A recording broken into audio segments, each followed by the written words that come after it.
This is Channel 2 News, coverage you can count on. I believe that the education savings accounts will be passed before this session leaves. Before we do anything else, per our Constitution, we have to figure out how to fund public schools.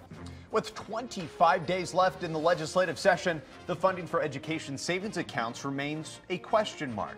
Continuing coverage of the 2017 legislature tops Channel 2 News at 5:30, and Governor Brian Sandoval's proposed budget calls for $60 million to fund those ESAs.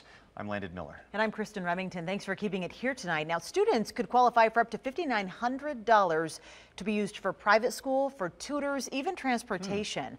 Paul Nelson spoke with lawmakers about this topic. He joins us here in the studio with more on that. First off, Paul, how close are Republicans and Democrats to agreeing on funding? Well, we're still a ways out, Kristen, but today 2 committees voted to move the ESA program from the Treasurer's office to its own home in the Department of Education. Republicans say it brings the program one step closer, but Democrats say they're still not sure enough money will be available.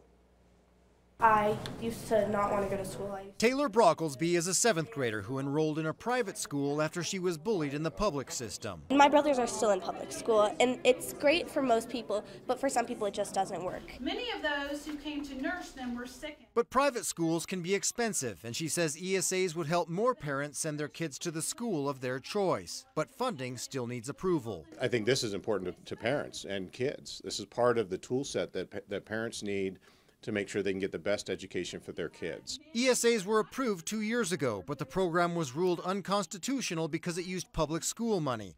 Republicans think they now have the kinks worked out, creating its own funding.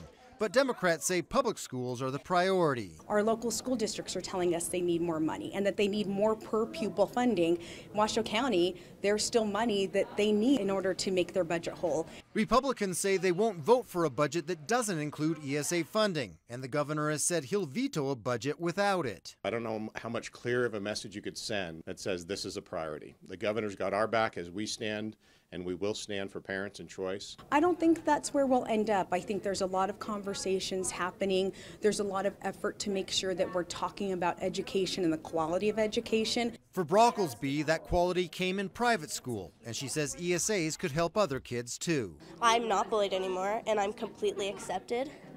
And honestly, I love it a lot more because I can learn a lot more too. If funded, officials say the ESA program could help 4,300 to 4,600 students next year. That could top more than 6,300 the year after that. So far, 8,500 people have already applied.